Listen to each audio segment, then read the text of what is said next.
the dreary blossoms of hot tires roll, the trees withered, darkness to creep. Drove across the White House lawn, bearing their newly cut teeth. Pushed apart the columns and cracked the frames. The roof guards fell with the shakes. Tourist group dropped to the floor of their knees. The young girl stands in disbelief. 10 steps farther, 10 steps longer, 10 steps is more than I'm worth. 10 steps older, 10 steps colder. All right, good afternoon. I'm going to show you a quick demo on how to do radial balance. That means balance that comes from the center and projects outward, kind of like a bullseye. All right. So we will click on our Elmo. I will freeze in my stereotypical fashion as I freeze. On the upside, you don't have to necessarily look at my face, and that's a good thing. But I do have to click off my background. All right. So here's what I'm going to do. I'm going to show you two different methods for making a radial balance piece. And I'm going to be so brave in my understanding that I will willingly use a ballpoint pen. Crazy, right? Well, honestly, seems to be the only thing I've got here. So I'm going to go with it. Now, first thing we need to do, to make a radial balance, we have to make this paper square. So you need to fold over just enough to turn your rectangle into a square. And that honestly can be tricky. All right, I managed to pull it off pretty well, but I have decent sense of what is parallel and what is not parallel. Now, before when we did balance designs, we would normally fold in the middle. So we would get this kind of crease that would act as our divider. But this time, I'm also going to fold this way. And the reason I'm going to do is I'm going to end up with four, if I get it in camera, I will end up with 4 spaces. All right, boom, boom, boom. Now, whatever I draw in this square, I'm going to turn my square and I'm going to draw the same thing in the exact same place. And I'm going to do this 4 times. And every time I do this, I'm essentially drawing the same thing. I'm just putting it in a different direction. So I'll put a circle on top of my triangle, and I'll put a circle on top of my triangle, and I'll put a circle on top of my triangle. All right, to be brazen, I will now put a big triangle here with a circle cut out of it near the bottom. Big triangle here, circle cut out of it near the bottom. Now, what you'll start to see, or what will start to feel like is happening here, is it will start to look like a swastika. And unfortunately, this method does lead to that way more often than anybody ever really intends. So what you have to think about is, what can I do to make that not look like a swastika? Well, I'm going to go and add another triangle upside down here, and another triangle upside down here, and another triangle upside down here, and another triangle upside down here. Am I putting them in the same place? No, I didn't. I messed up. All right. But since I messed up, I'm going to mess up twice. I'm going to mess up twice. I'm going to mess up twice. And now, instead of looking like a swastika, it looks like I have a border, which is far more appealing to what I intended to do. Now I'm going to make some kind of fancy organic flourish. That one's going to be a little hard to reproduce. All right.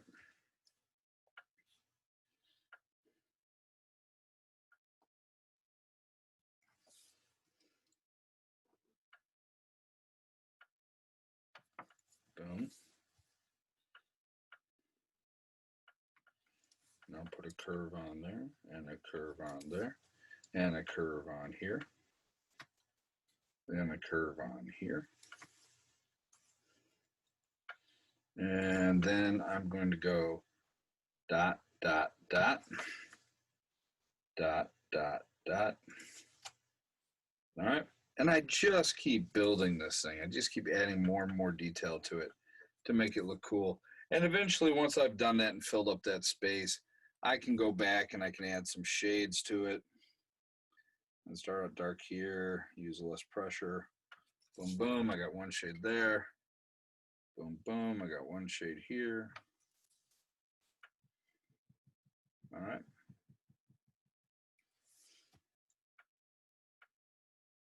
All right. And the idea is really just to fill up that whole sheet of paper with something that looks cool, you know? They don't all have to be geometric shapes. You can take and make some organic ones. And kind of a bean shape in here. Fill in that spot. And maybe I'll make another curve on top of that curve, another curve on top of that curve, another curve on top of that curve. And I just keep doing this. And I can even go backwards if I want, as long as I'm consistent.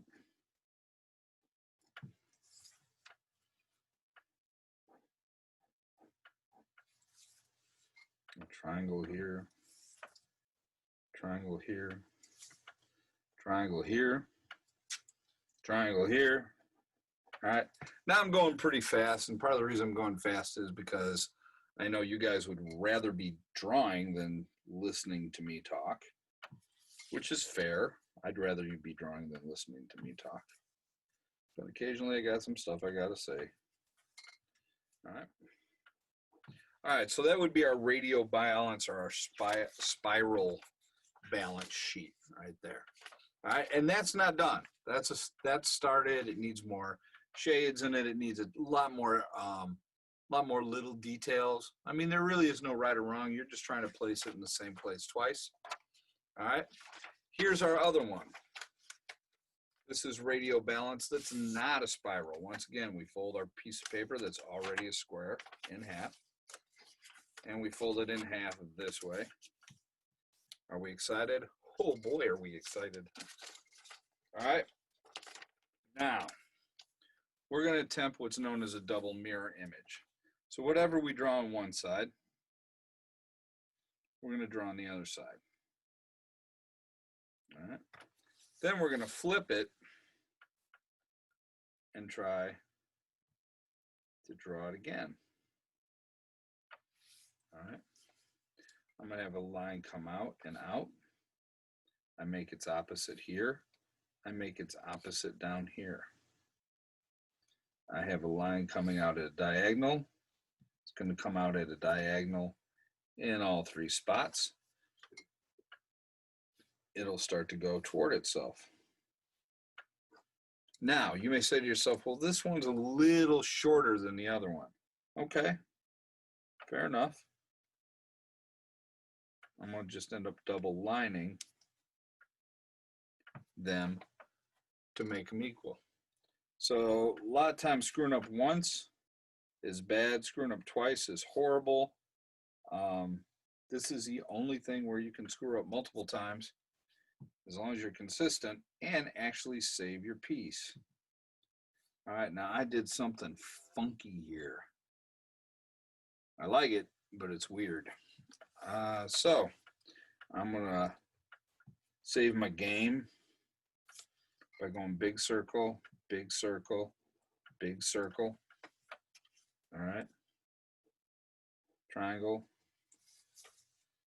triangle. I always feel like I'm doing a marionette head when I put a triangle or a cone shape over a circle, like I'm making some sort of creepy wooden doll that will perform for the queen. All right. I'm going to do this. This is going to be a complicated one. Like that.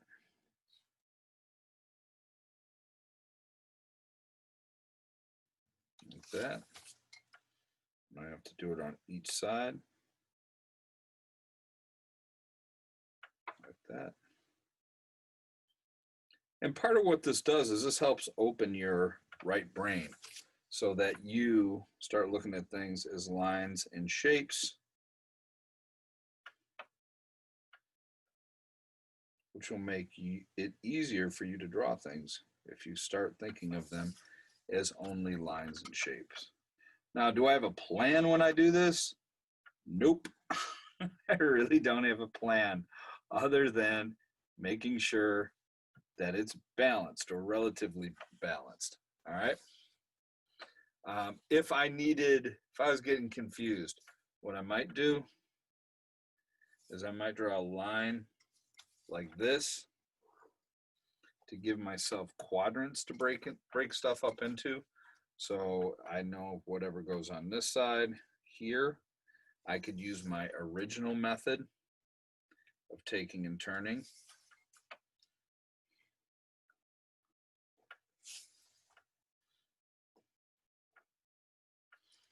Now I'm back to where I started. I got to go in reverse.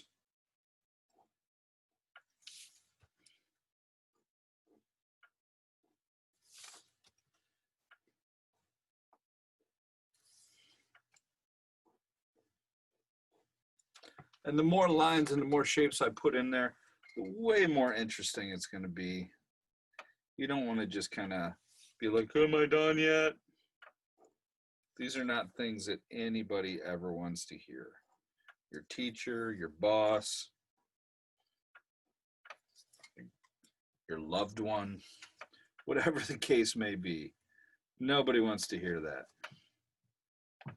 Boom, boom. This is all right. This is going to be the last one I'm going to do. I expect yours to be filled up. For me, I'm just going to stop because I probably have to do this demo about 3 more times. And so that becomes my radiating from the center, middle balance, all right, radial balance. This becomes spiral balance. So this feels like it's coming out in a direction, all right? This one you got to be careful about. If it starts to look like a swastika, make it not look like one, all right? Excellent. All right, guys, that's what we're doing today. So if you miss class, that's a great way to get caught up. All right. As always, be safe, be healthy, stay out of trouble. If you can't stay out of trouble, don't get caught. All right. Peace out.